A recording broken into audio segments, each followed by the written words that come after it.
Hare Krishna.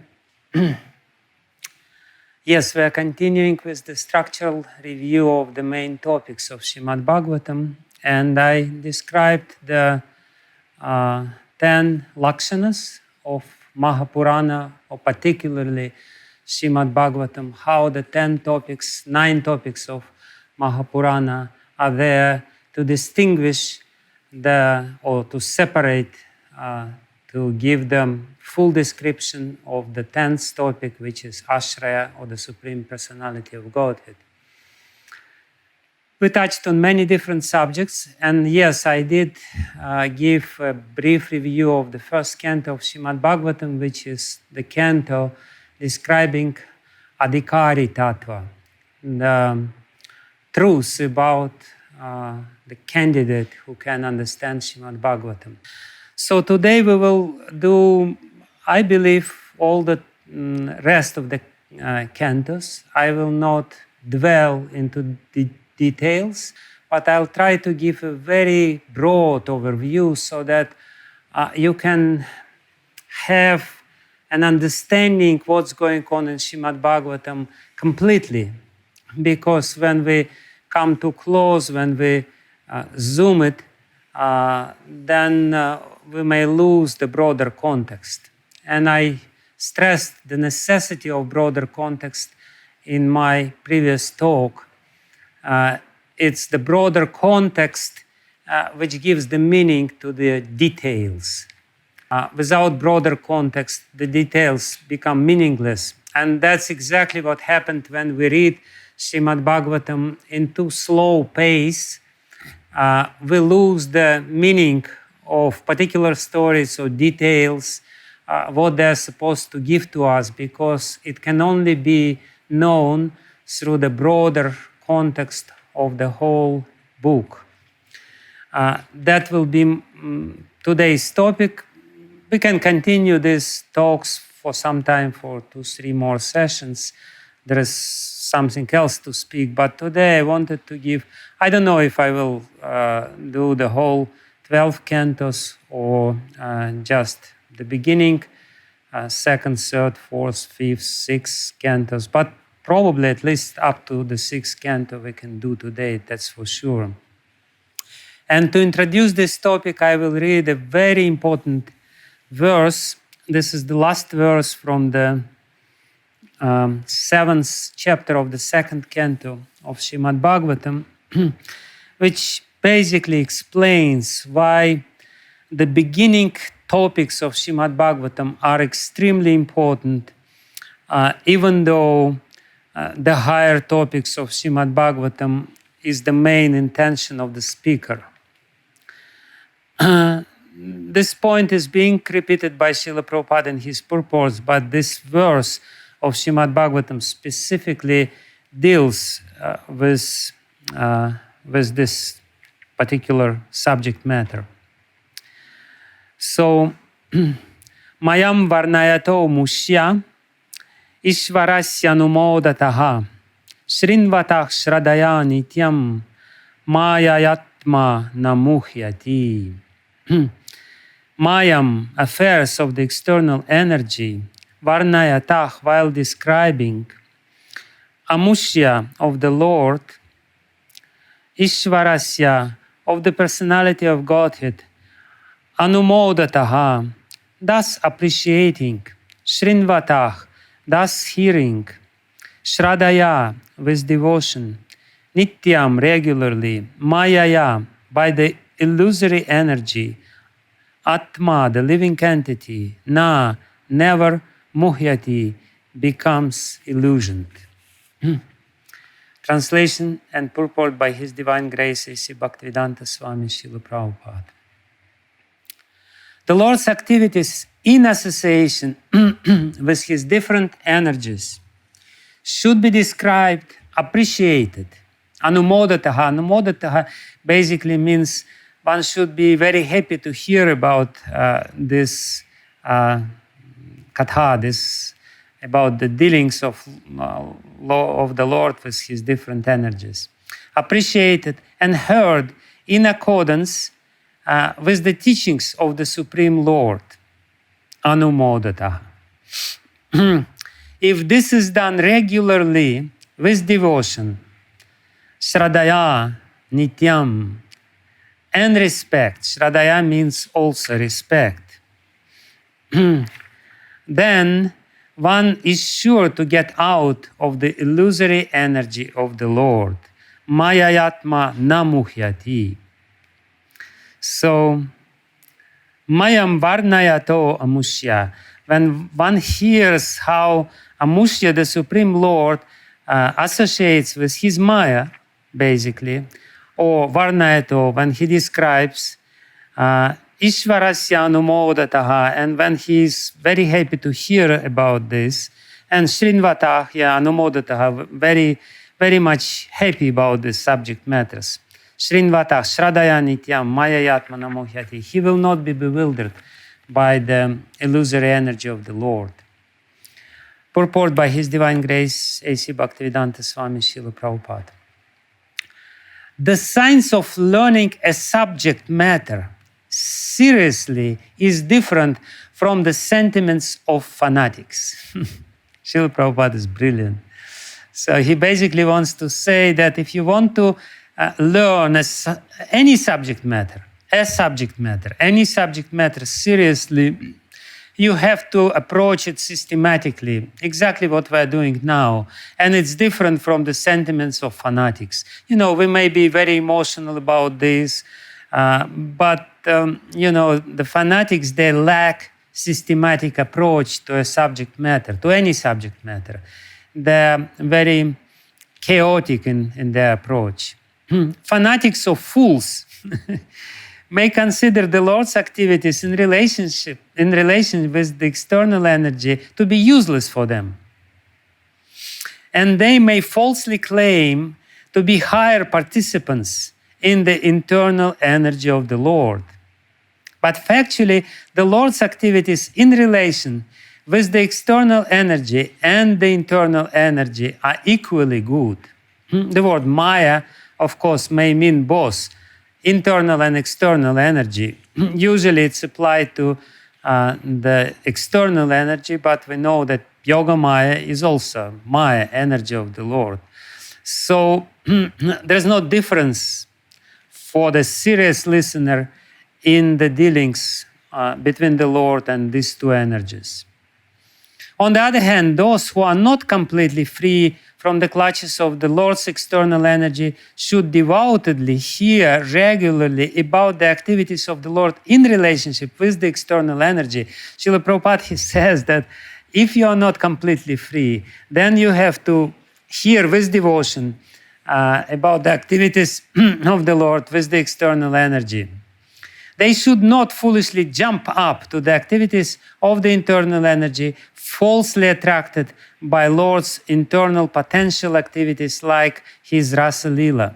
The cheap reciters of the Bhagavatam are very much enthusiastic about the Lord's internal potential activities, and the pseudo-devotees, absorbed in material sense enjoyment, falsely jump to the stage of liberated souls and thus fall down deeply into the clutches of external energy. Some of them think that to hear about the pastimes of the Lord means to hear about his activities with the gopis, or about his pastimes like lifting the Govardhan hill, and they have nothing to do with the Lord's plenary expansions as the Purusha avatars and their pastimes of the creation, maintenance, and annihilation of the material worlds. But a pure devotee knows that there is no difference between the pastimes of the Lord either in Rasa Lila or in creation, maintenance, and destruction of the material world. Rather, the descriptions of such activities of the Lord as the Purusha avatars are specifically meant for the persons who are still in the clutches of the external energy. Topics like the Rasa Lila are meant for the liberated souls and not for the conditioned souls. The conditioned souls, therefore, must hear with appreciation and devotion. with appreciation and devotion the Lord's pastimes in relationship with the external energy, and as such, such acts are as good as hearing of Rasa Lila in the liberated stage. A conditioned soul should not imitate the activities of liberated souls. Lord Sri Chaitanya never indulged in hearing the Rasa Lila with ordinary men. In the Srimad Bhagavatam, the Signs of God, the first 9 cantos prepare the ground for hearing the 10th canto. Listen very attentively, because this is exactly why we're reading this particular purport. Srila Prabhupada is explaining the meaning of the 9 cantos. They are preparing the ground for the hearing of the 10th canto. This will be further explained in the last chapter of this canto. In the 3rd canto, it will be more explicit. A pure devotee of the Lord, therefore, must begin reading or hearing Srimad Bhagavatam from the very beginning, not from the 10th canto. We have several times been requested by some so-called devotees to take up the 10th canto immediately. But we have refrained from such an action because we wish to present Srimad Bhagavatam as the Signs of Godhead and not as the sensuous understanding for the conditioned souls. This is forbidden by such authorities as Sri Brahmaji. By reading and hearing Srimad Bhagavatam as a scientific presentation, Srila Prabhupada is hammering this point. Srimad Bhagavatam is a science, and science needs to be approached scientifically or systematically. The conditioned souls will gradually be promoted to the higher status of transcendental knowledge after being freed from the illusory energy based on sense enjoyment. Thus end the Bhaktivedanta purports of the 2nd canto, 7th chapter of the Srimad Bhagavatam, entitled Scheduled Incarnations with Specific Functions. Srila Prabhupada ki jai. Namo Vishnu Padaya Krishna Prashtaya Bhutale Srimate Bhaktivedanta Swami Niti Namine Namaste Saraswati Devi Gauravani Pracharine Nirvishesha Shunyavadi Paschatya Shatarine Vancha Kalpatarubhyascha Kripa Sindhu Devacha Patitanam Pavanebhyo Vaishnavebhyo Namo Namaha. Jai Shri Krishna Chaitanya Prabhu Nityananda Shri Advaita Gadadhara Shri Vasadi Gaura Bhakta Vrinda. Hare Krishna Krishna Krishna Hare Hare Hare Rama Rama Rama Hare Hare. Hare Krishna Krishna Krishna Hare Hare Hare Rama Rama Rama Hare Hare. Ajanulambita bhujokana kavadatu sankirtanaya kapitaro kamalaya takshan Vishvambaro dvijavaro yugadharma palum Vande jagat priyakaro karunavantaro Yantah pravishya mama vachim imam prasuttam sanjivayata kila shakti dara svadhamna Anyamscha hasta charana shravana tvagadim Pranannamo bhagavate purushaya tuvyam. Svasyastu vishvasya kalah prasidatam dhyayantu bhutani Shivam mithodhiya manascha badram bhajatata doksache Aveshyatam no matir apyahaitu ki.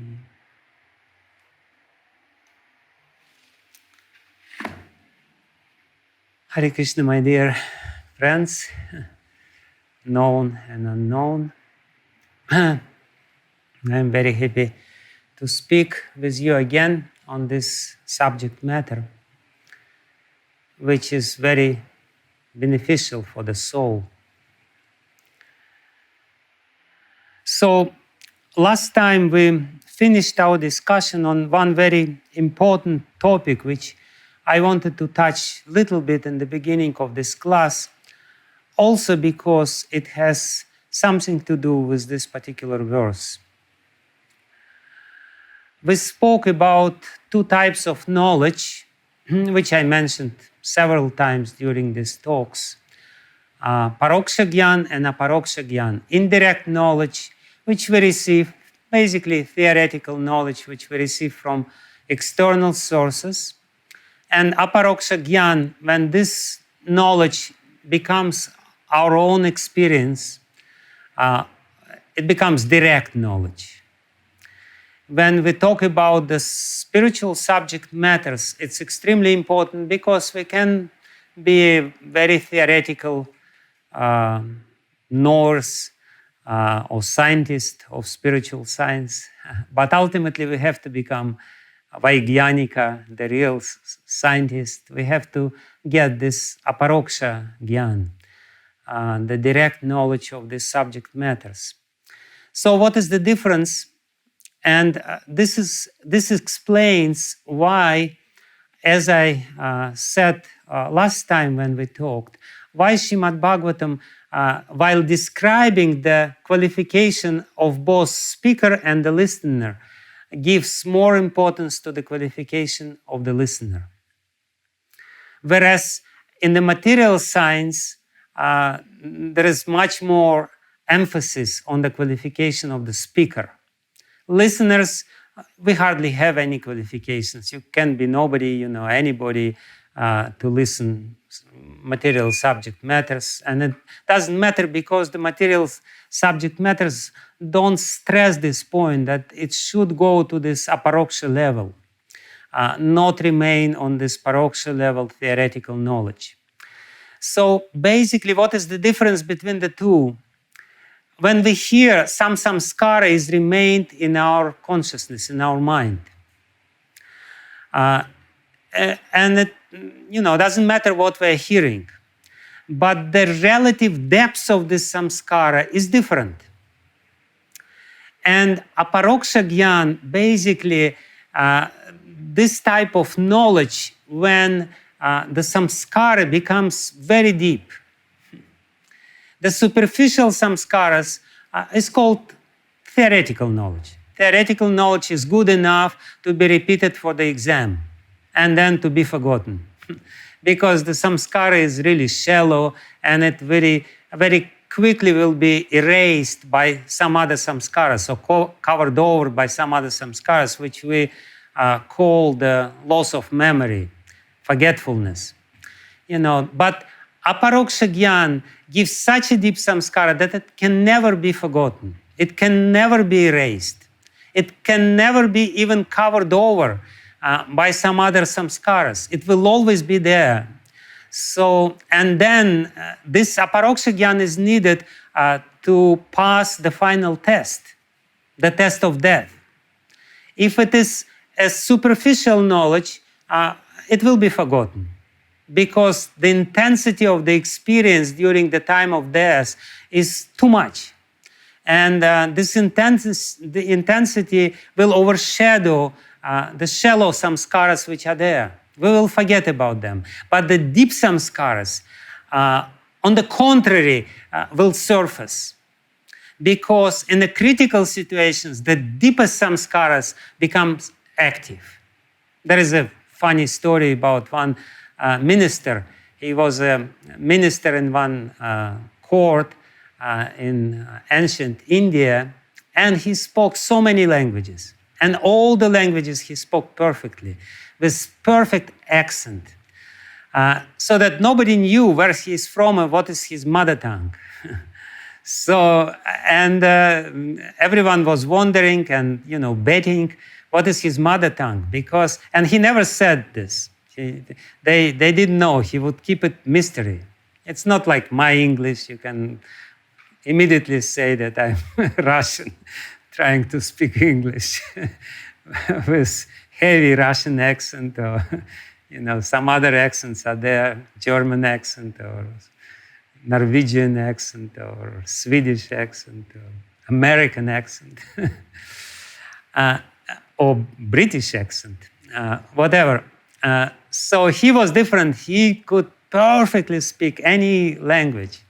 So ultimately, two of his enemies decided to bet and find out so what they did in the dark place, sometime at night when he was going back, they just attacked him. And with this violent attack, he started crying, and he cried in his mother tongue. So because that was his deepest samskara. Other samskaras were equally deep, or not equally deep, also deep, because he was very good at these things. But the point which I want to make is that at the critical time, the deepest samskara will surface. And that's exactly what we're trying to do during this lifetime. We're trying to make this samskara, Hare Krishna samskara, or spiritual samskara, or Srimad Bhagavatam samskara, as deep as possible. Then we will be guaranteed, then it will be sure. It has to become much deeper than any other samskara. Then only Narayanam antah sarve, Narayanam antah smritir Narayanam ante, smritir Narayanam ante, ante Narayanam smritir. So, smriti. At the end, we should remember Narayana. So, what makes the samskara deep? That's very important because we're talking about science.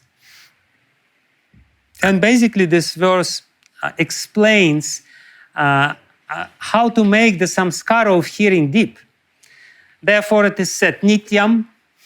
If you listen again and again and again and again, then samskara becomes deeper every time you listen about this. Nityam, regularly listen. And then śraddhayā. Śraddhayā means with devotion. Śraddhayā means with respect. Śraddhayā means without pride. That's what śraddhayā means.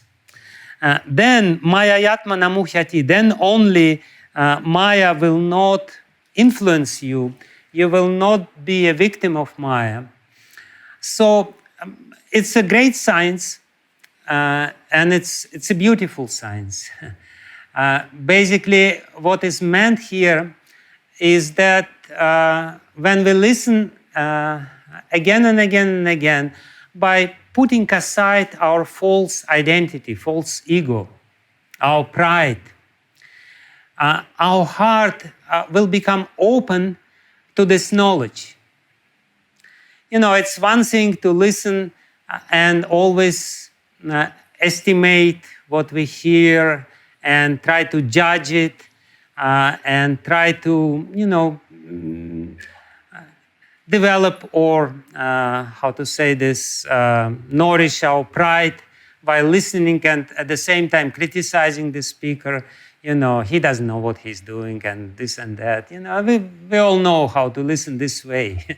It's not called śraddhayā. Śraddhayā means by faith, by devotion, by respect. So that will leave the impression, because why the impressions are shallow, which we get, because they are filtered through the shell of false ego.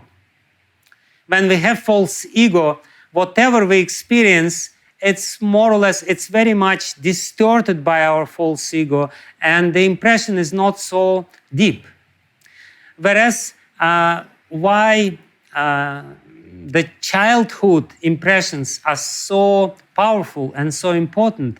Exactly because the child doesn't have the protective shell of the false ego. The child is very vulnerable to any impressions, and therefore it's so important to protect the child. It's so important to give him good samskaras. And good samskaras basically means protective, pious samskaras, and therefore there are 10 samskaras which are there, which should be given or administered to a child, which should be necessary to protect the child from the negative influences, so to speak. So therefore, all these rituals, purificatory rituals, are called samskaras because they leave certain protective samskaras in the mind of the child. But that's a little,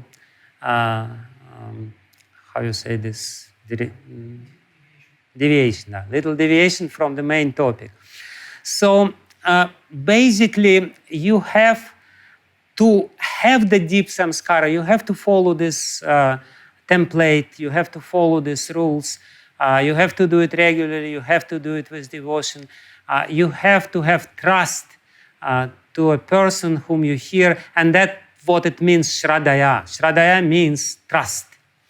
And when you do this, then hearing will change you internally. You know, deep samskaras change our personality. Shallow samskaras do not.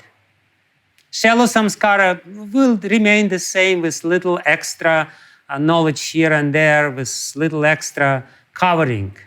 But the core personality will not be changed by shallow samskaras. You know, it's interesting. I also mentioned last time when we were finishing our discussion about near-death experiences. Usually people who have near-death experience, and they're all very strong,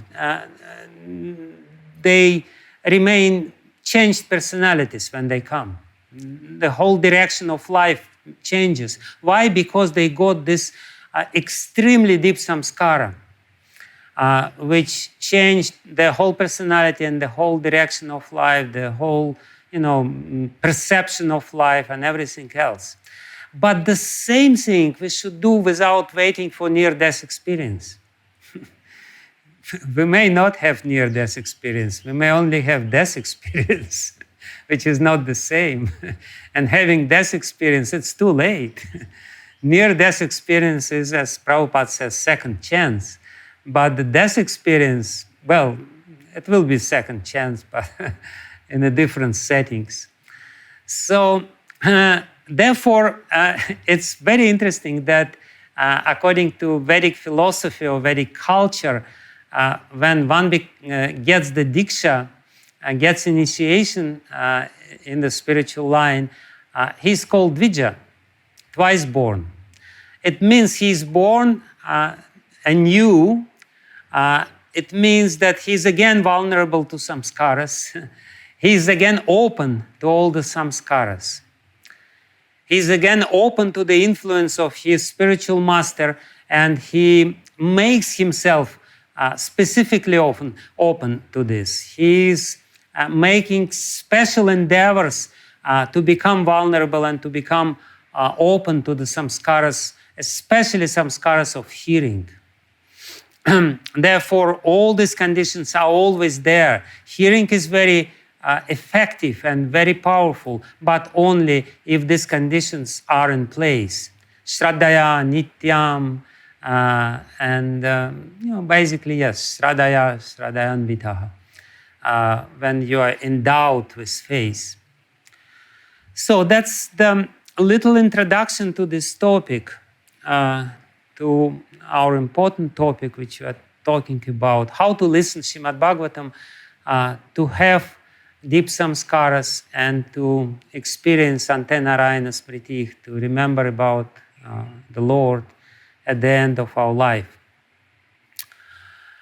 And therefore, Srimad Bhagavatam gives more emphasis to the qualification of the listener, because the success of hearing Srimad Bhagavatam is more dependent on the qualification of the listener, how one listens, how open one becomes, how much he understands the seriousness of this matter, how eager he is to hear about these subject matters. And therefore, Prabhupada says here that that's basically this eagerness is very important, eagerness to hear about these topics. That's extremely important. And hopefully, my talk will make you a little more eager. That's my highest ambition. If you become a little more eager to hear about Srimad Bhagavatam, that's the success of this talk. So again, first canto we more or less covered. We were talking about different topics of the first canto, but the main topic is the adhikari tattva. And it's also touching the Kali Yuga, because Kali Yuga is closely related to this topic. In Kali Yuga, people are unqualified. They are unqualified to follow any other process. And even the process of hearing is too difficult for people in Kali Yuga. It's really difficult. And therefore, especially now, there is this clip mentality is developing when people can only have a very short attention span, for a few minutes, and then they are off to click to some other, engagement and some other page or some other video or something else. Few minutes you can have somebody's attention if you are lucky. So Srimad Bhagavatam is not like this. It requires serious attention. So that's the topic of the first canto. Different stories of the first canto describe directly and indirectly the qualification of the listeners and the speakers. And I also mentioned last time, I believe, that the main topic of the second canto is sadhana tattva. Because basically the second canto starts at the end of the first canto, where Maharaja Parikshit asks his question, or rather his two questions. What one should hear at the time of death when somebody is dying, mriyamanasya, of somebody who is dying, who is in the process of dying. And that refers to all of us because we are all in the process of dying. So Maharaja Parikshit basically asked Sukadeva Goswami, the great sage whom he met at the end of the first canto. The speaker and the listener came together. He asked what one should hear and what one should not hear during this time of dying. Otherwise, during our life, which is devoted to dying. So what one should remember and what one should not remember. What one should speak about and what one should not speak about during this lifetime. It's equally important, and these two parts of this question, because what happens, we may listen something which is beneficial, but we also, in the meantime, we listen so much garbage, and then we wonder why it's not so effective, why we're still in Maya, why we still have so many desires. Exactly because we hear and we speak and we remember about so many unnecessary things, unbeneficial things, amangalam, something which is abhadra, which is impure. Unfortunately, especially now in the internet era, it's a very common practice. So, having asked these two questions, he is asking about sadhana, what one should do during the lifetime, or when one finally realized, dull as he is, that he is dying. Everyone is dying, but we need 80 years of life to realize that, it's coming, it's approaching. So that's a very unfortunate situation.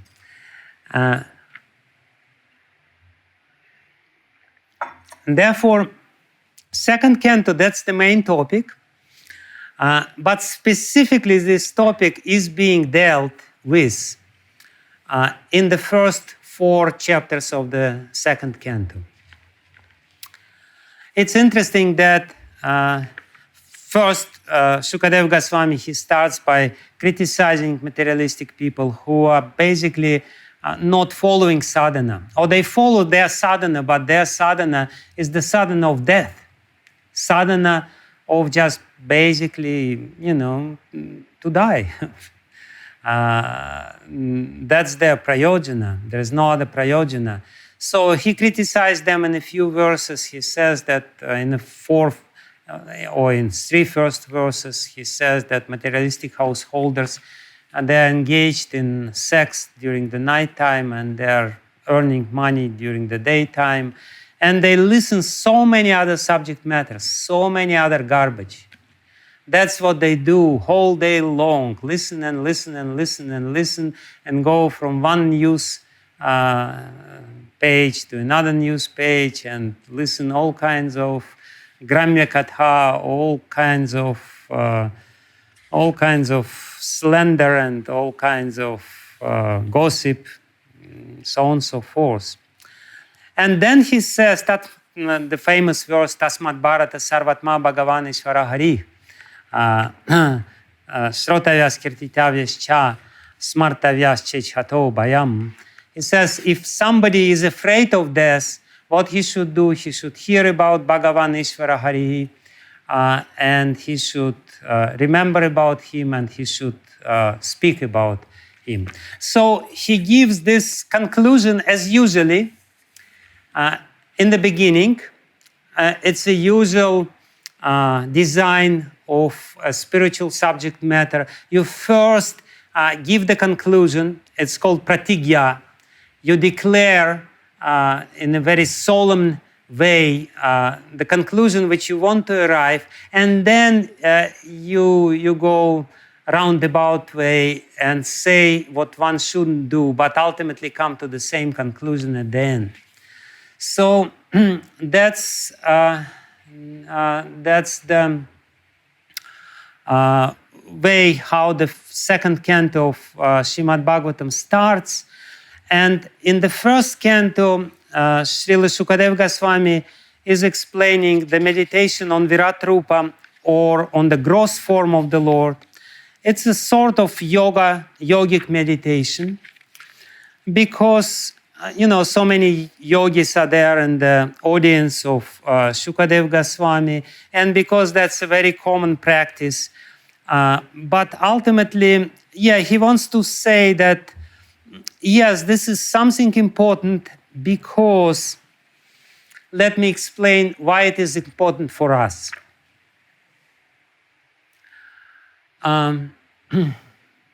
Because when we hear that we should think about the Lord, we have a very wrong impression that from now on, I know what to do. I should think about the Lord. Let me think about the Lord. But we have to be very clear that we cannot think about the Lord. Why we cannot think about the Lord? Because we don't have direct experience of the Lord. And when we think about the Lord in the wrong way, we imagine the Lord. And people think that to think about the Lord is to imagine the Lord. And Sukadeva Goswami describes this in the second chapter of the second canto. But basically he wants to say, no, don't do this. Thinking about the Lord is not a question of imagination. Being happy about your imagination. Oh, I'm so elevated, I'm thinking about the Lord all the time. No, you have to relate to something which you have experience of and try to connect this with the Lord. That's exactly why Sukadeva Goswami, even though his main purpose is not to give us this sadhana, but he starts the second canto with this sadhana of meditation on the Virat Rupa. He says, all the time when we think about the Lord, the methodology should be that it's something which we know on our own experience. And then, we enhance it by reading Srimad Bhagavatam, this and that. But it's important not to mix or not to exchange the real thinking about the Lord with some imagination.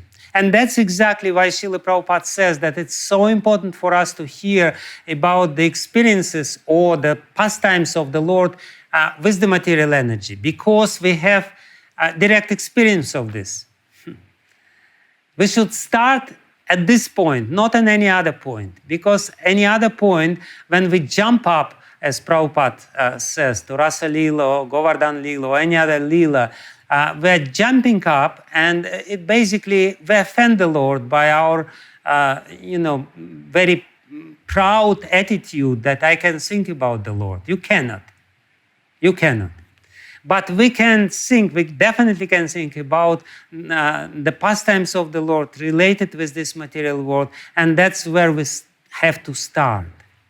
So therefore, Virat Rupa goes first, and then in the third chapter, Sukadeva Goswami is explaining the meditation of a yogi on the form of the Lord in the heart. And again, he explains the yogic meditation, which is not his real intention. And only in the third chapter of the second canto, he starts with the real sadhana.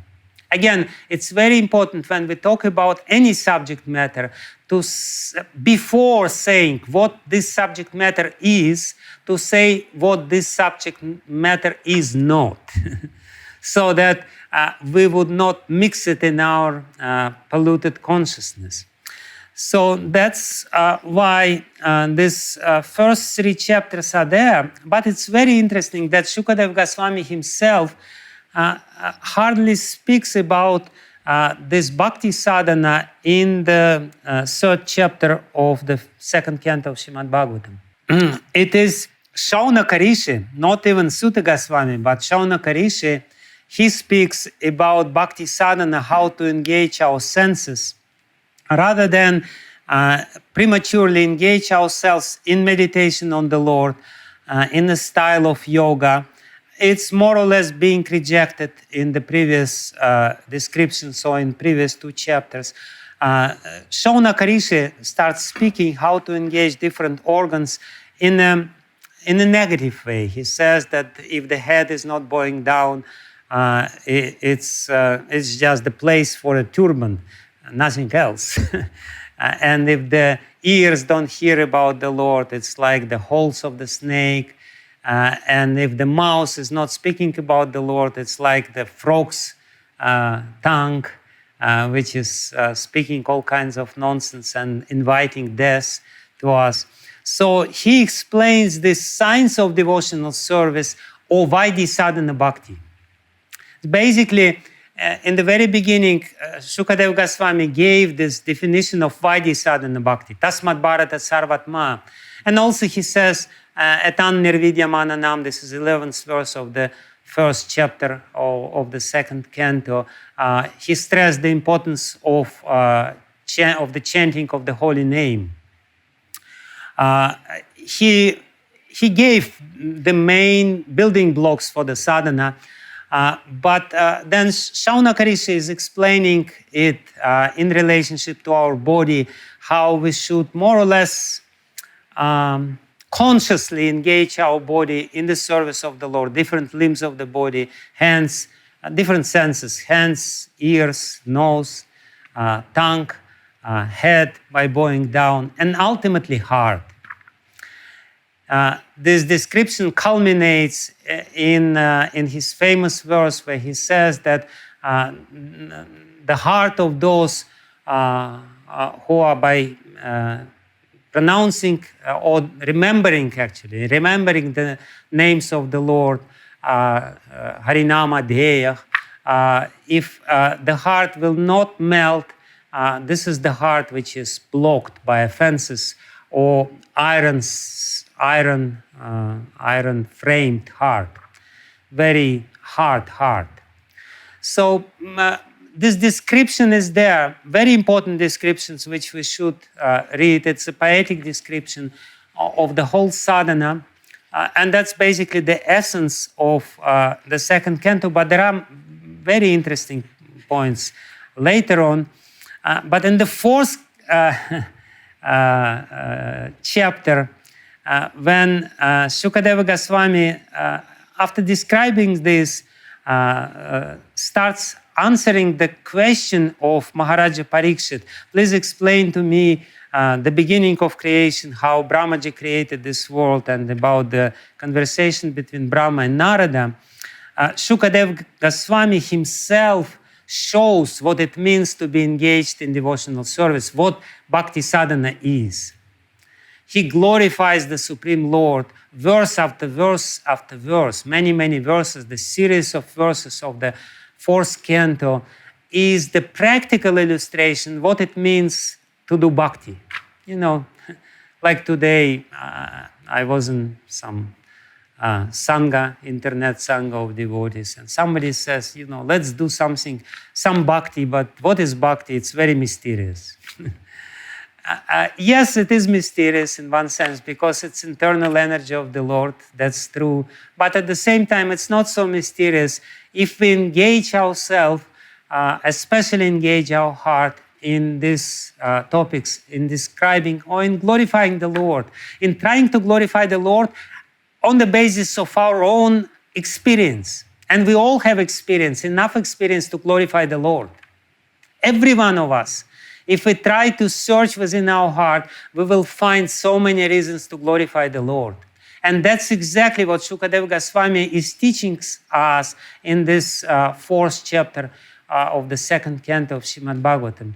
He is explaining to us what it means to glorify the Lord by finding the reasons of it, not formally, not officially, not mechanically, but by finding the reasons for it within the core of our heart and while pouring out these conclusions from our heart. And that will be bhakti. And there's nothing else. There's nothing else. Bhakti is not anything else. When we just try to search within the heart the presence of the Lord and speak something about this presence. And we all have some experience of it. And the more we do it, the more profound this experience will become. So now this is in a very interesting junction, because in the 5th chapter of the 2nd canto, and in the 6th chapter, and in the 7th chapter, and in the 8th chapter, and in the 9th chapter, and in the 10th chapter, and the remaining chapters, remaining 6 chapters of the 2nd canto, not so much importance is given to the sadhana tattva. Basically, Shukadeva Goswami starts with the first topic of Srimad Bhagavatam, which is sarga. Atra sarga visargascha sthanam poshanam utayam. We learn this verse, hopefully by heart. This is the first verse of the 9th chapter of the 2nd canto. And in the 5th canto, in the 5th chapter, he says about sarga. In the 6th chapter, he speaks about visarga, the secondary creation.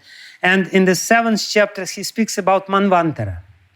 He touches 3 very important subject matters from the superficial point of view very prematurely, because the scheduled incarnations is the subject matter of the 9th canto of Srimad Bhagavatam, Ishanukatha.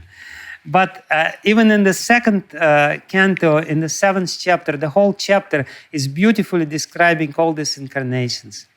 So basically, it's a very important point, and I will explain it a little bit.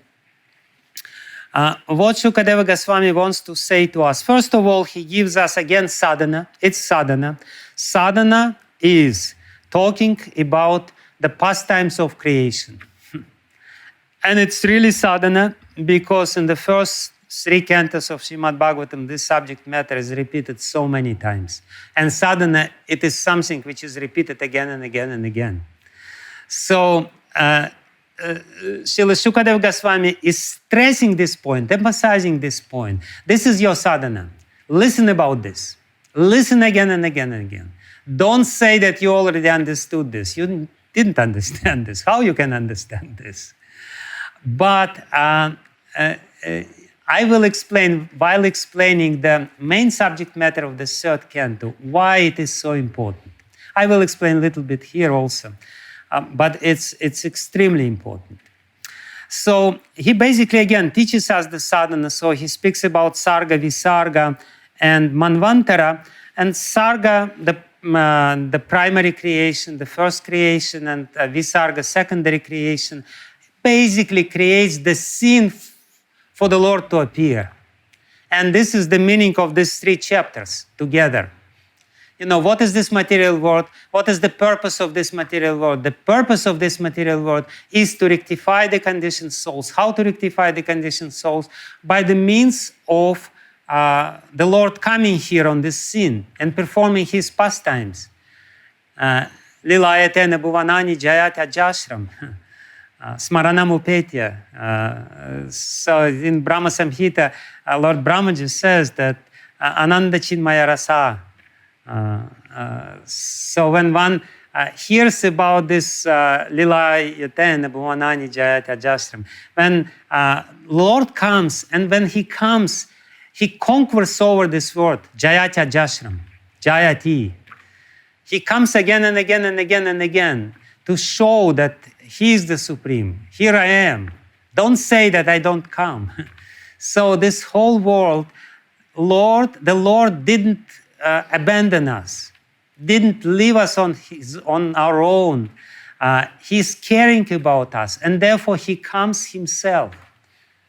It's almost impossible to believe, but it is, and this is his saving grace, and that's exactly what is being described. And in these 3 chapters, basically the short description or short synopsis of Srimad Bhagavatam is given. It's the Srimad Bhagavatam which is narrated by Lord Brahma to Narada Muni.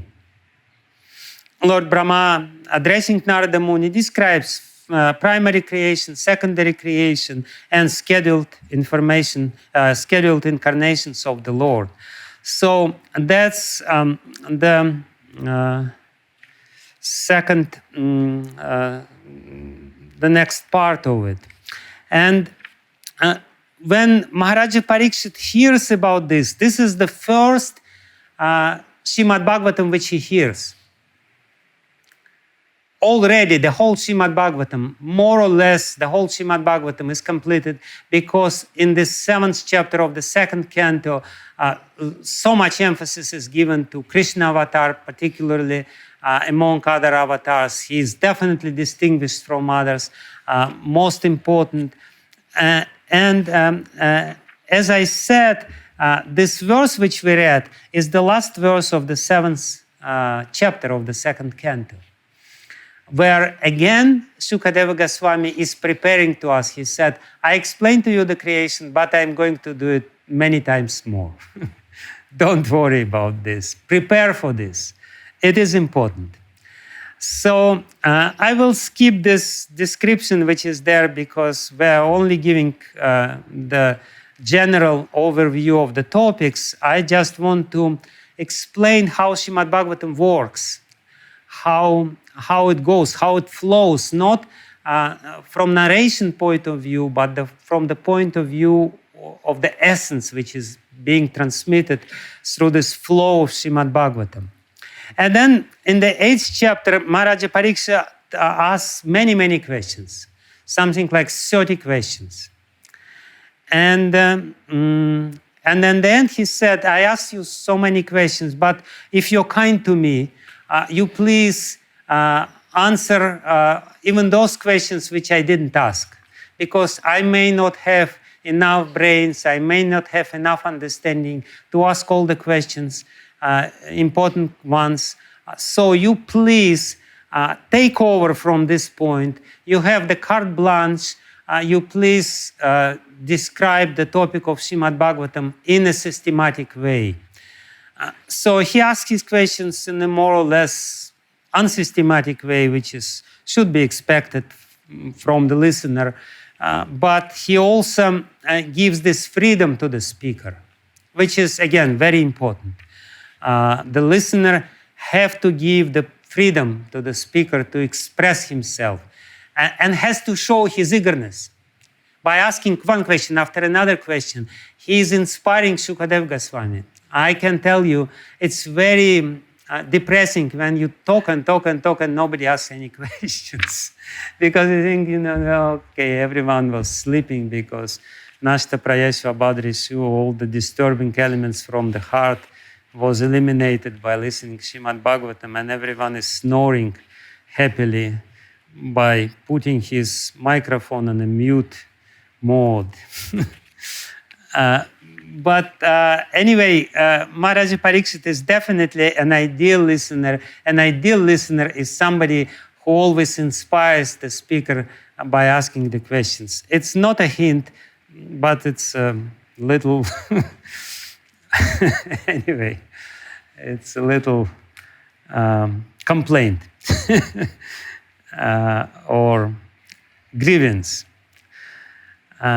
So he asked these questions, from Shukadeva Goswami. And Shukadeva Goswami starts the 9th chapter by answering two first questions of Maharaja Parikshit, only two first questions. But then he starts describing Srimad Bhagavatam in a systematic way by explaining how Lord Brahma, the secondary creator of this world, was born on the lotus flower, and how he was bewildered, and how he heard two syllables, tapa, and how he concentrated his mind. So please concentrate your mind, because concentration of the mind, this is what is meant by tapa. Tapasya doesn't mean external tapasya, when you torture your body, when you don't eat anything, when you don't drink, when you just do dandavat parikram all day long. This may have its place, but ultimately the ultimate tapasya is to concentrate the mind, is to really be attentive and concentrate meditate with some depths. So this is what Lord Brahma did, because this is the order of the Lord to Lord Brahma. And it is said here in this chapter that the Lord read scriptures 3 times. This is how he concentrated his mind, basically on the subject matter of the Lord, on Srimad Bhagavatam, because Bhagavatam is the book about the Lord. This is the subject matter of the Lord. So, and his meditation, his contemplation, his sadhana becomes successful. Again, even though superficially the subject matter of sadhana is finished in the first 4 chapters, but it's not. In the 5th, 6th, and 7th chapter, the subject matter is again being delineated by being described. The sadhana is being described by these descriptions of these chapters. And then it's continued in the 9th chapter. It's continued in the 8th chapter, because in the 8th chapter, Maharaja Parikshit asks questions, and this is a part of the sadhana. To ask questions all the time, to listen and ask questions, and to answer these questions. That's sadhana. This is all descriptions of sadhana. So please do understand how important it is. And then, sadhana of Brahma, which is being described as his contemplation on the Lord, is successful. He sees Vaikuntha. He sees this amazing vision.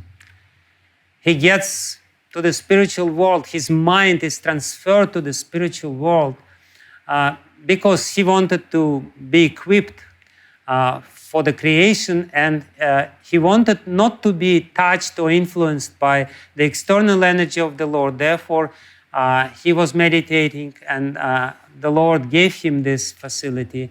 And he got this vision, this mystical vision of Vaikuntha. Beautiful description is there in the 9th chapter, in the beginning of the 9th chapter. And then the Lord comes himself to Lord Brahma, and as Prabhupada translates, he shakes his hand.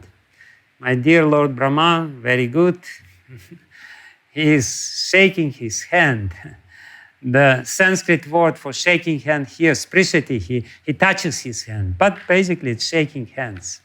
So this is a very authentic habit of human beings, which is not allowed during lockdown. You can only do namaskar. But it is definitely there in Srimad Bhagavatam. The Lord himself says, my dear Lord Brahma, you're successful in your meditation, and now I will explain to you subject matters of Srimad Bhagavatam. And he says, there is only 4 subject matters of Srimad Bhagavatam.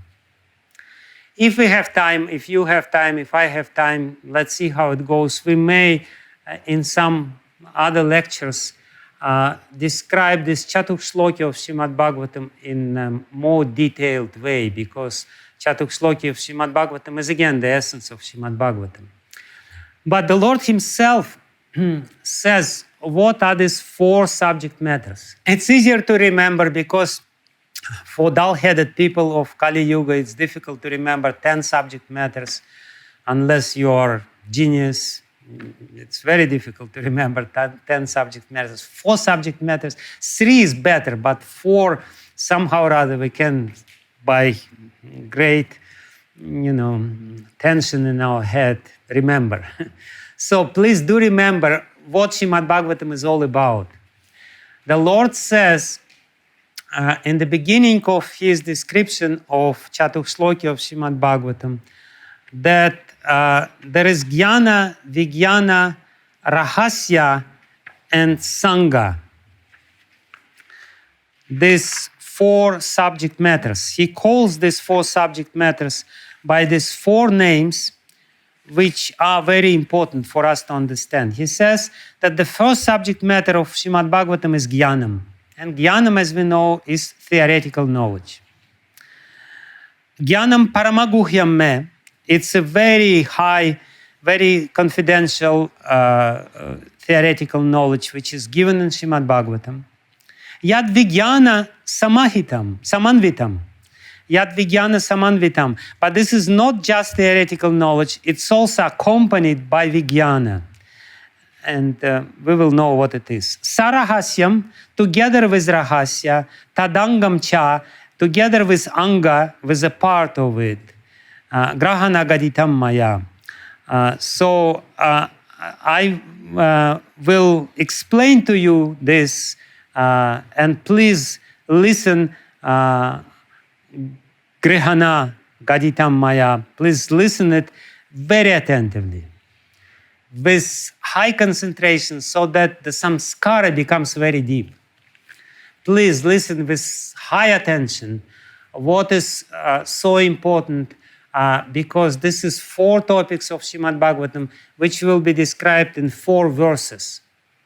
And what is this jnanam paramaguhyam me? The jnanam paramaguhyam me is the knowledge of the Lord, that the Lord basically existed before the creation, will exist after the annihilation of this world, and is existing during the existence or maintenance of this world. He is there, he is right here, he is not there, he is here. He is not some remote subject matter, he is very relevant, he was there, he will be there, he is there. Why it is called jnanam paramaguhyam me? It's called jnanam because we do not have the direct experience of this knowledge. Simply like this. We have to take it by faith. Therefore, it's called jnana. We do not have any direct experience of the presence of the Lord, but we need to take this theoretical knowledge. This is one of the subject matters of Srimad Bhagavatam. Srimad Bhagavatam is speaking about the Lord who is adoksaja, who is imperceptible to our senses.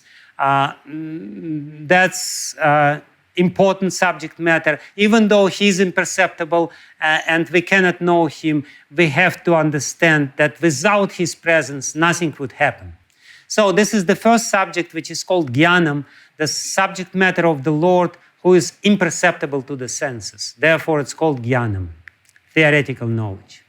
Second subject matter, yat vijnana samanvitam. But Shukadev Goswami is not only talking about the Lord.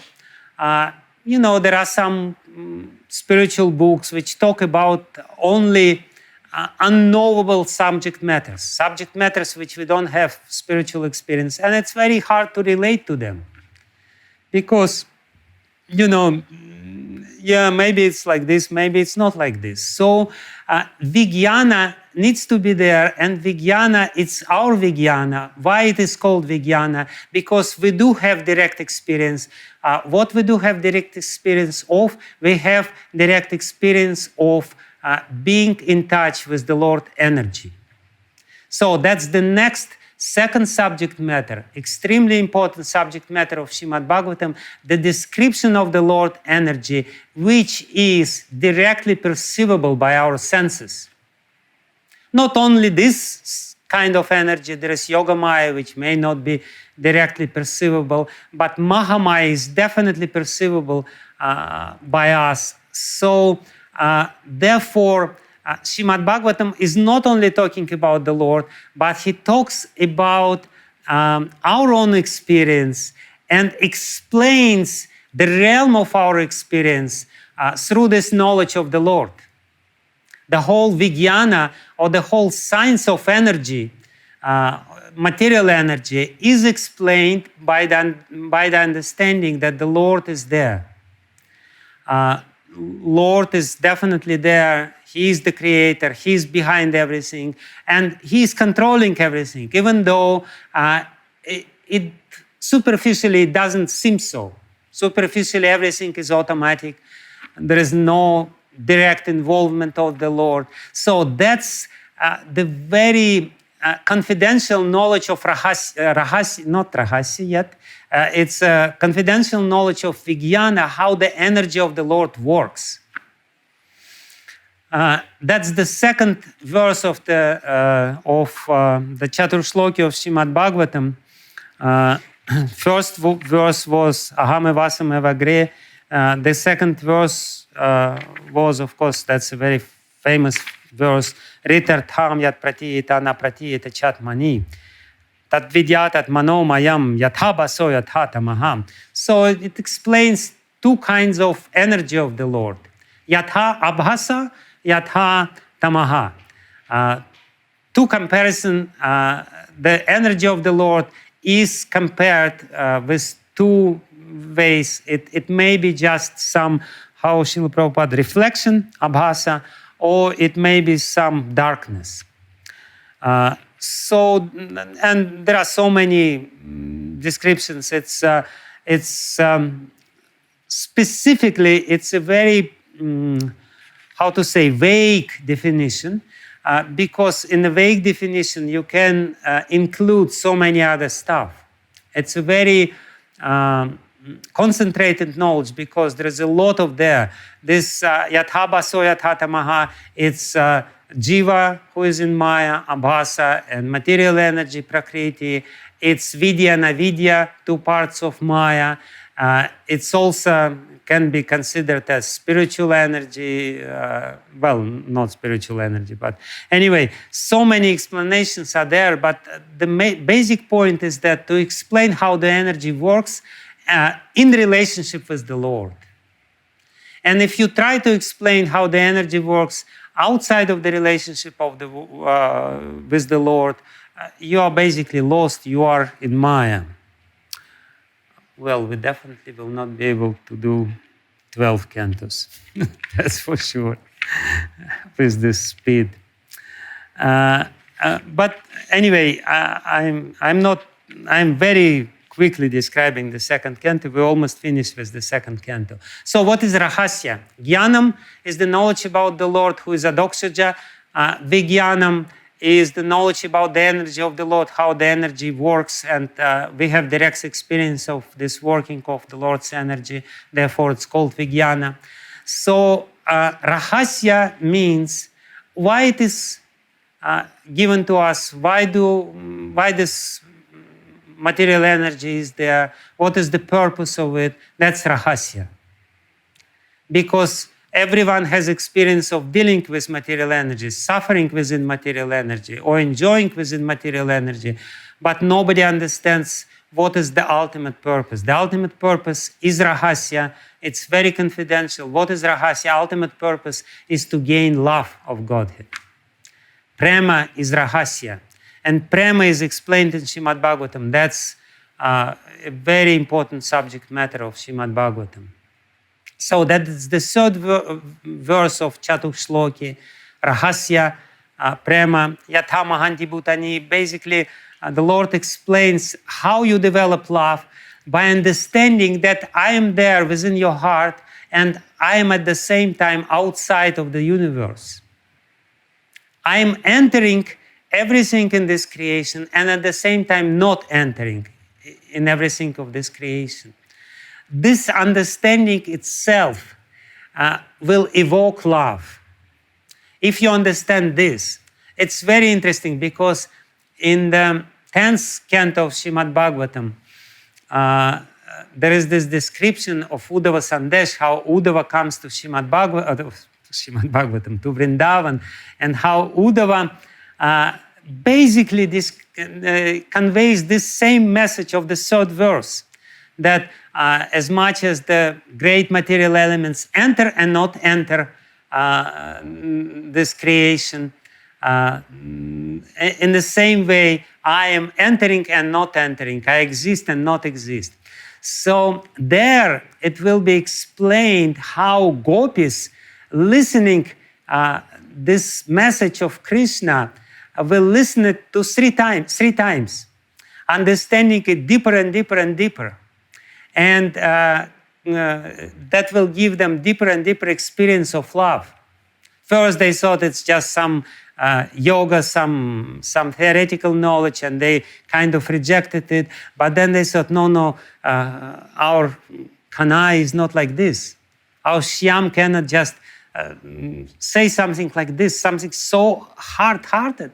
He cannot be like this. He cannot send his intimate friend to us with this strange message. So they asked Uddhava to read it again, and Uddhava read it again, and they realized more deeply, but still they were a little confused. And then Uddhava read it again and again, and ultimately they realized Krishna is talking about the love. He says, I'm always with you. Basically, prema as the confidential subject matter of Srimad Bhagavatam is this message of Srimad Bhagavatam that the Lord is already with us. We are not separated with Him. It's just our māyā which is separating us with Him. And if we understand this deeply, we will experience His presence. And the experience of His presence means love. So that's the third verse of Chatuk Shloki of Srimad Bhagavatam. And the fourth subject matter of Srimad Bhagavatam, of the fourth verse of Chatuk Shloki of Srimad Bhagavatam, which was what? Jnana, Vijnana, Rahasya, Tad Anga. Tad Anga. Tad Anga, extremely important verse of Srimad Bhagavatam, to which Srila Prabhupada writes the most profound and the most extensive purport probably in the whole of Srimad Bhagavatam. Tad Anga, etavadeva jigyasyam tattva jigyasunatmanaha anvaya vyatirekabhyam yatsyat sarvatra sarvada. A person who is searching after the Supreme Absolute Truth, the Personality of Godhead, must certainly search for it up to this in all circumstances, in all spaces, in all space and time, both directly and indirectly. Must certainly search for it. It's probably must certainly search for it. It's probably a little misprint here. Must certainly search for it, not must. So basically, this fourth subject matter of Srimad Bhagavatam, so Jnana, Vijnana, Rahasya, and Sadhana. And again, sadhana is the main subject matter of the second canto. So sadhana is given the most important stress among the Chatur Shloki of Srimad Bhagavatam, because by sadhana you will realize rahasya. All these previous truths, jnana, vijnana, and rahasya, will be realized by sadhana. And sadhana has to be performed again and again in all spaces, in all the times, sarvatra, sarvada, anvaya, vyatirekabhyam, directly, indirectly, and it means so many things. It means raganuga sadhana, it means vaidhi sadhana, it means all kinds of stuff, which Srila Prabhupada very, in details explains in the purport to this verse. So that's basically Chatukh Shloki of Srimad Bhagavatam. And in the 10th chapter, which is the main subject matter, and again, sadhana is stressed here, and in the 10th chapter of Srimad Bhagavatam, as we explained, the 10 subject matters of Srimad Bhagavatam were explained, and the methodology of the 10 subject matters are explained. I already told this. There is no need to stop at this point. We already know how it is explained in the 10th chapter of the second canto of Srimad Bhagavatam. But then, very interestingly, Shukadeva Goswami starts explaining creation for the second time. In this short second canto, which is one of the shortest cantos, well, not, but one of them, 2 times Sarga and Visarga is being described. And in the 10th verse, the very interesting explanation of the reason why it is being done for the second time is given, especially by Vishwanath Chakravarti Thakur in his purport to this verse, 10th verse of the 10th chapter of the second canto.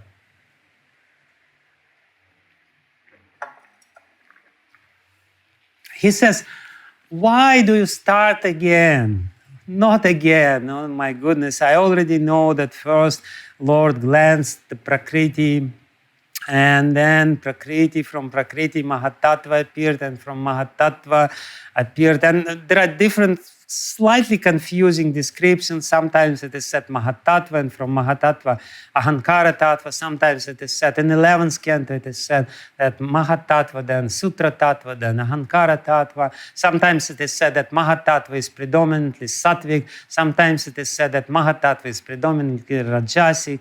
So some confusion is there, but it's very easily reconcilable, the whole picture. It's just slightly different descriptions of the same process. So you can say, why again? Why again? And again, I will explain why again. Already, Srila Prabhupada explained in the purport. I already explained why. Again, there is a place, very important place here to explain why it is necessary. Vishwanath Chakravarti Thakur says that all the conditioned souls are sleeping. And there are 2 categories of souls. Those who are sleeping peacefully, they're enjoying material enjoyments, they're sleeping. And those who are in unconscious state because of the sufferings.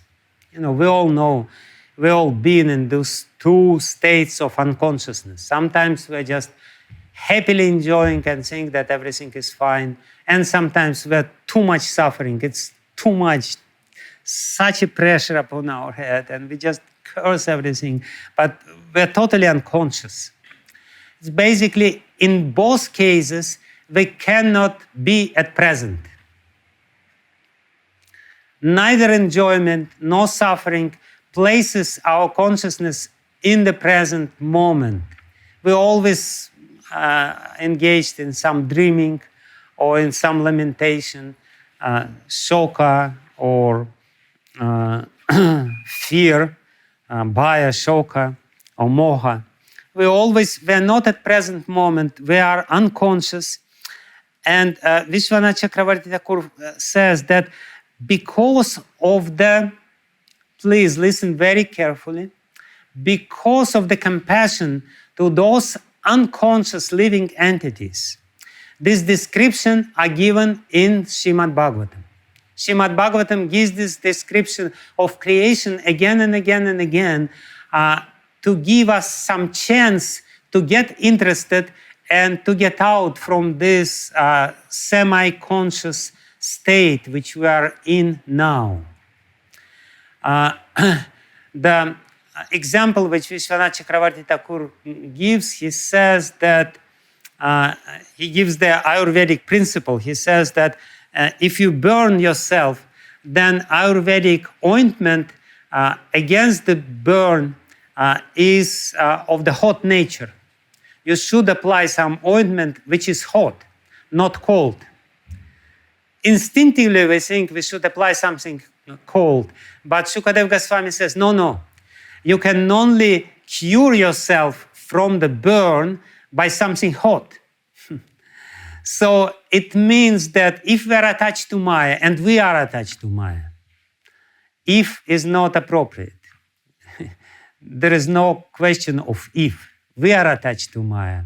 For those who are attached to Maya, as Prabhupada says in the purport which we read, these descriptions are necessary because by reading very carefully these descriptions, which will be given 2 times in the 2nd canto, 3 times in the 3rd canto, and 2 times in the 11th canto, and so many times during Srimad Bhagavatam.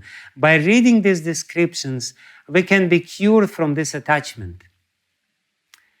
We can get interest because we will understand that the Lord is behind everything.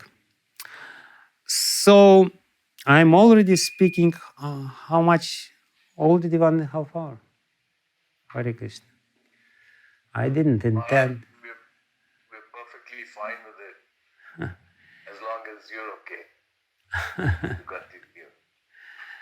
And we have many questions also. Already many questions have come in. Okay, so I will only introduce the subject matters of the next cantos in a very brief way.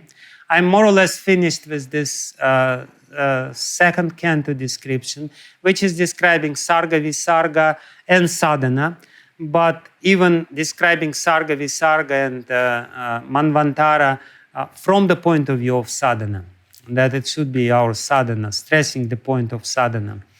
So that's the 2nd canto, very short description of 2nd canto, and very short description of the Chaturshloki of Srimad Bhagavatam.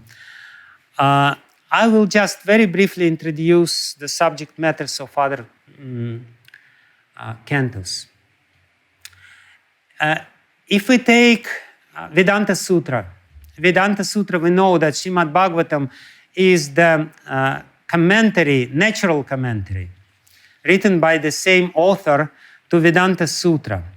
Then Vedanta Sutra, it's actually very interesting to see how the structure of Srimad Bhagavatam is paralleled with Vedanta Sutra. Vedanta Sutra composed of the 4 parts, and the first part is declaring the samanvaya, the harmonic reconciliation of all the different scriptures. This is Brahman. Brahman is Tattu Samanvaya, the main subject matter. And then the second part of Vedanta Sutra is called Virodhi Pada, or something like this. The pada which refutes the opposing views. And this refutation of the opposing views is continued also in the 3rd pada of Vedanta Sutra, partially. Even though 3rd pada of Vedanta Sutra is mainly sadhana pada and the 4th pada is prayojana pada, but still we can still see the refutation part. The other philosophies are being refuted. So if we consider from the point of view of Vedanta Sutra that Srimad Bhagavatam is the natural commentary on Vedanta Sutra, we'll see the same sort of design in Srimad Bhagavatam. The 3rd canto is the refutation of Sankhya philosophy, which is very important, and from which Vyasadeva starts his 2nd pada of Vedanta Sutra. Refutation of Vedanta philosophy, not Vedanta philosophy, Sankhya philosophy of Kapila Dev, not our Kapila Dev, but the Kapila Muni. So it's very important because he says that Pradhana is the source of everything. So refutation of Sankhya philosophy is the third canto. Refutation of karma mimamsa philosophy or karma mimamsa concept is the fourth canto. Refutation of false renunciation, which is more or less the subject matter of Advaita Jnana, Uttara Mimamsa, is the subject matter of the fifth canto. The independence of bhakti, the independent nature of bhakti, is the subject matter of the sixth canto. How to acquire bhakti, what are the means to get the bhakti within our heart, is the subject matter of the seventh canto. Sharanagati, or surrender oneself to the Lord, is the subject matter of the eighth canto. And then Manvantara Ishanukatha, the advent of the Lord in this material world and relationship with the Lord of those souls who already surrendered to the Lord, if this is the subject matter of the ninth canto. Who is the Lord when he comes? How he retains his transcendental nature even by being in touch with this material nature, and how different devotees relate to him. This is the subject matter of the ninth canto. In this way, by refuting all these opposing points of view, the materialistic Sankhya, and the karma mimamsa, when you speak about prosperity, the false renunciation of Uttara Mimamsa or Advaita Jnana, by establishing the independent nature of bhakti, by establishing the main process of bhakti, which is surrender, and by explaining how to relate to the Lord when he comes to this world, we are prepared to understand the 10th canto. Because in the 10th canto, the advent of the Lord to this world is being described, and his relationship with his various devotees. We will not be able to understand this, to appreciate this fully, unless we go through this whole process of Srimad Bhagavatam. So this is what Srila Prabhupada is explaining in the purport which we read, that starting from the third canto and second canto, when the creation is being explained, we are ultimately cleaning our heart, cleaning our heart, and preparing our heart to the advent of the Lord, which will be described in the 10th canto. Otherwise, we will just read it and we will say, okay, yeah. Well, nice. No, but we will not understand what's going on there. So that's the design of Srimad Bhagavatam. That's the structural design. And very briefly, I wanted actually to finish today the whole thing, but somehow or other, second canto was too detailed description. I'm sure I will finish next time, explain in more details this subject matters. Today I just announced these main topics which are there and which are very much parallel with the description being given in Vedanta Sutra. So that's it for today. Thank you very much. Hare Krishna.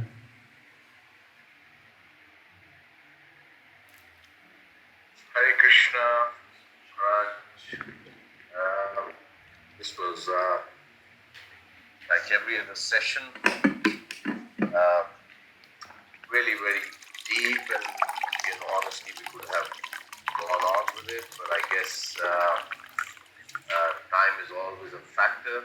So we have a few questions, and there's one question that I'm asking myself.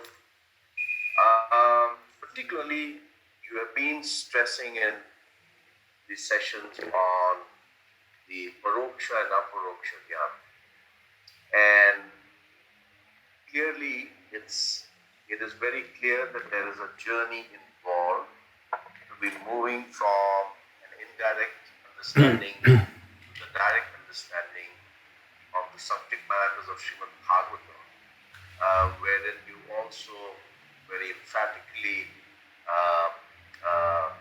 expressed that aparoksha jnana is straight to the soul, and therefore at the time when actually the crucial time, which is to give up this body, unless we have come to the stage of aparoksha jnana, it possibly would be in the category of, correct me if I'm wrong, as shrama eva hi kevalam. That means whatever you may have done, it doesn't come to any help. Having said that, you also said about cleaning and clearing of the heart in your just the last explanation of all the cantos. Yes. Now, and then the third thing that you said is you have to put aside your false ego.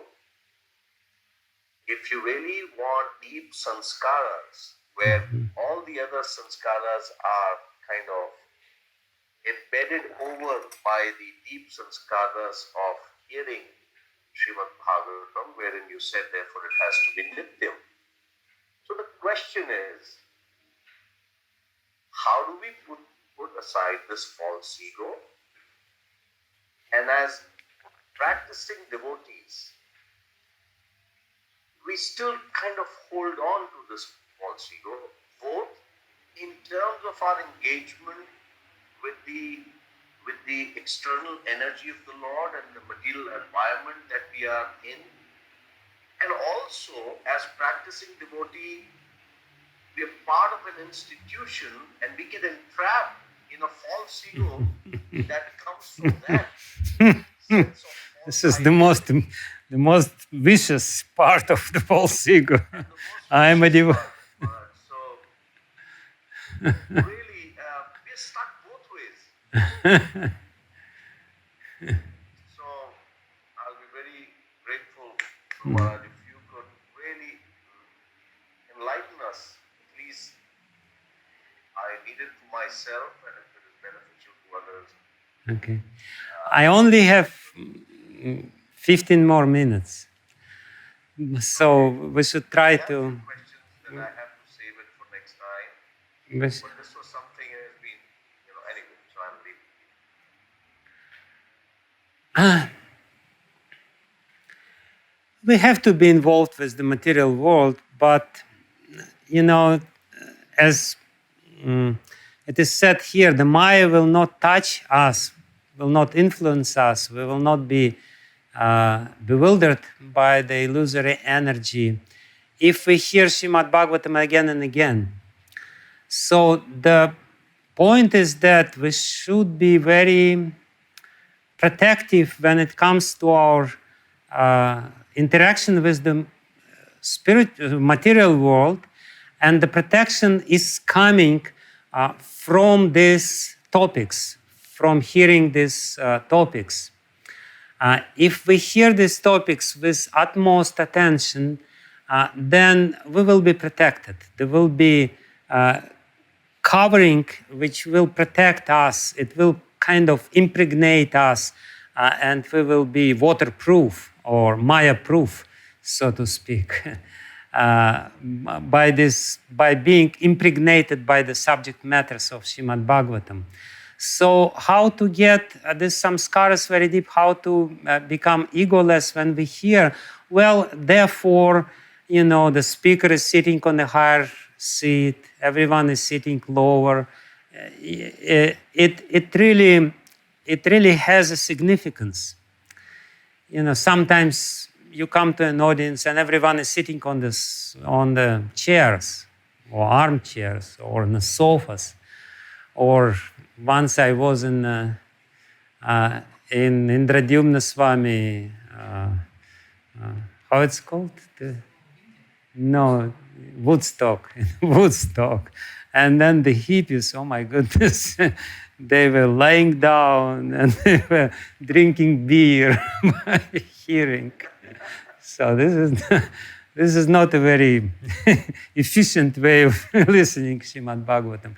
It more or less kinds of tunes you in and gives you a certain mood. You have to become, humble. When you sit on the chair, there is a very subtle psychology behind it. When you sit on the chair, you immediately feel like lording it over. You just look, who is there. When you sit on the floor, you become immediately more humble.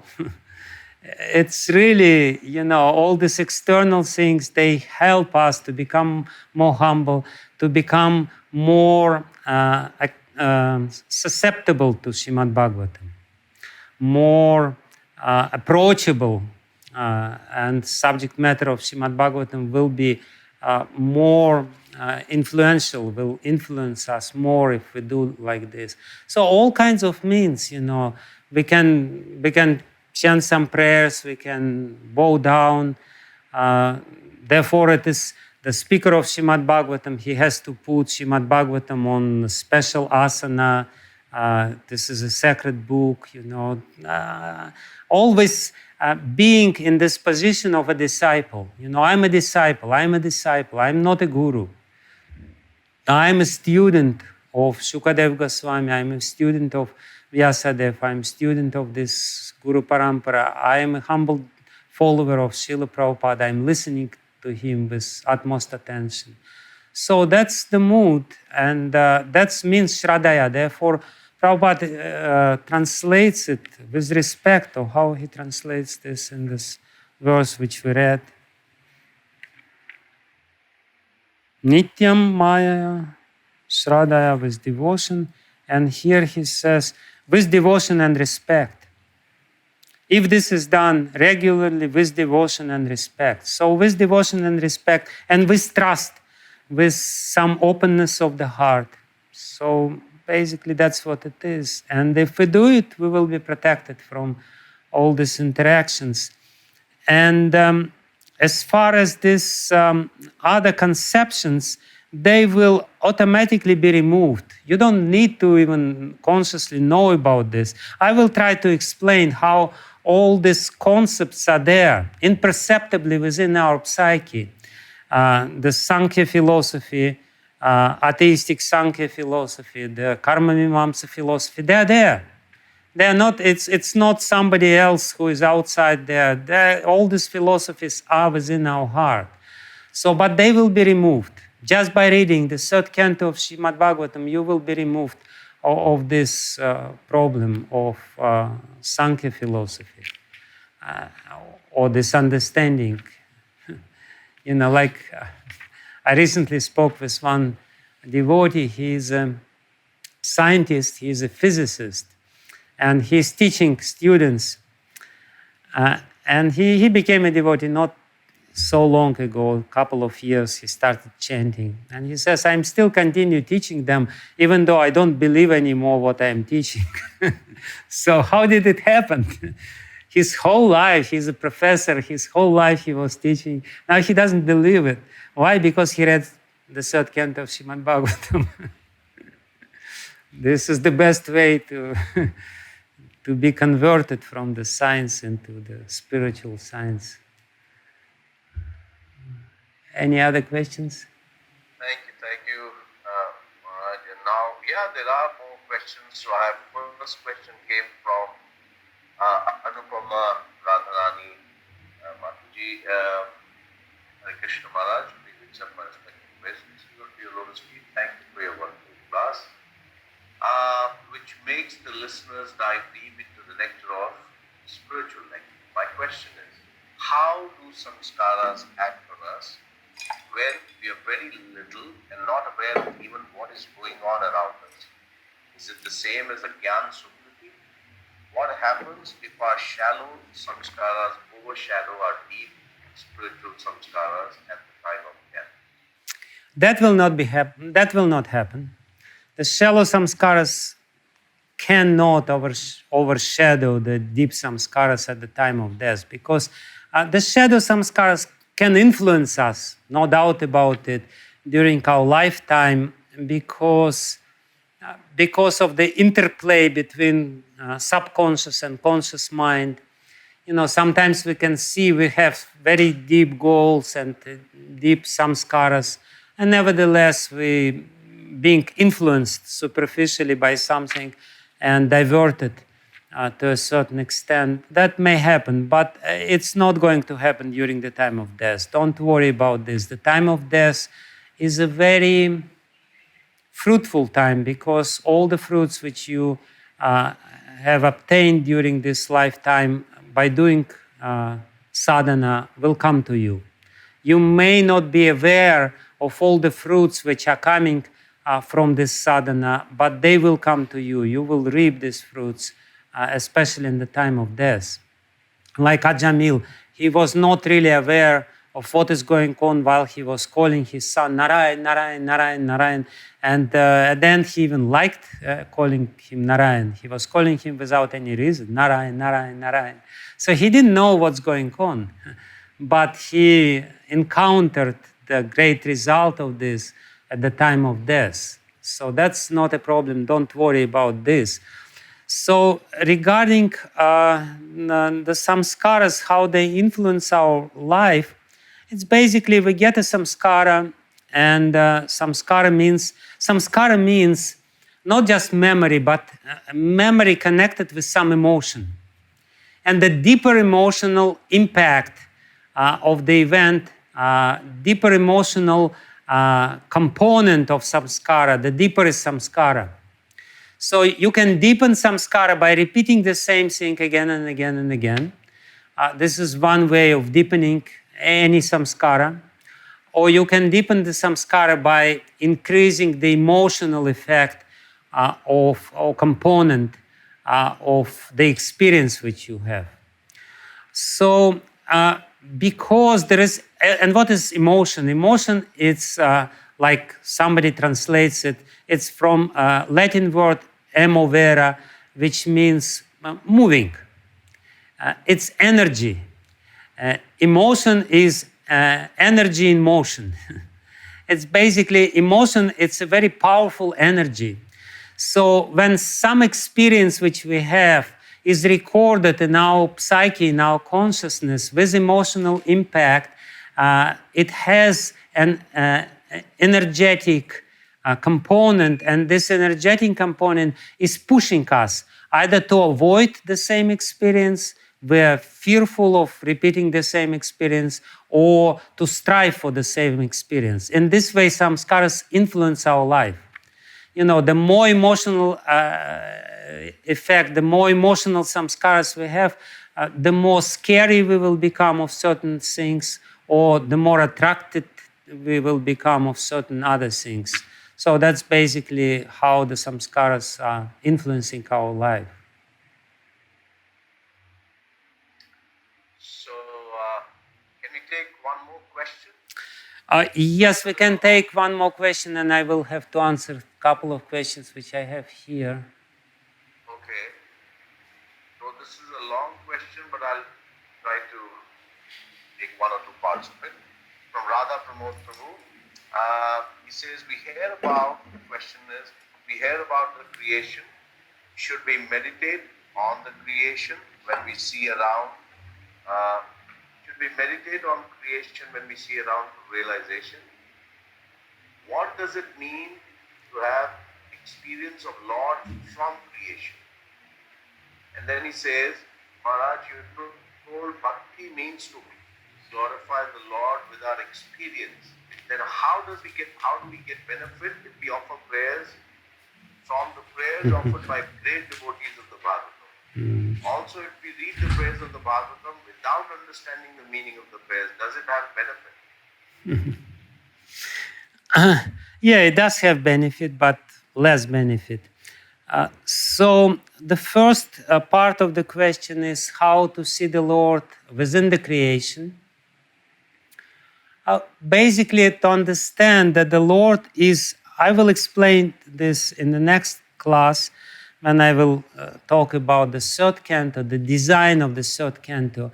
But basically, the idea is that we understand that the Lord is behind everything, that He is moving, He is the mover, He is the cause, He's still the cause, even though He may not be so visible, but still He is the remote cause.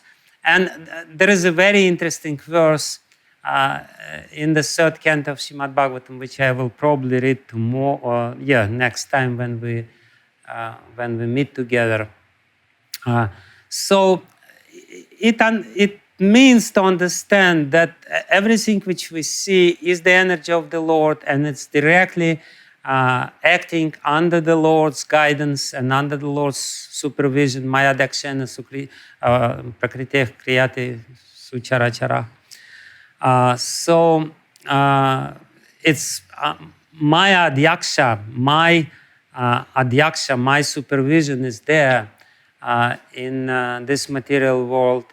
And to see how it is, and especially, if I understand how Ahankar Tattva works, how avidya works, how avidya influences us, how the avidya covers over our consciousness, we will be able to really see the workings of this energy of the Lord and the Lord behind.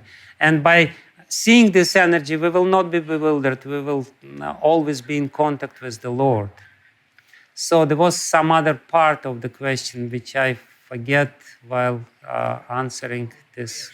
About the prayers, yes.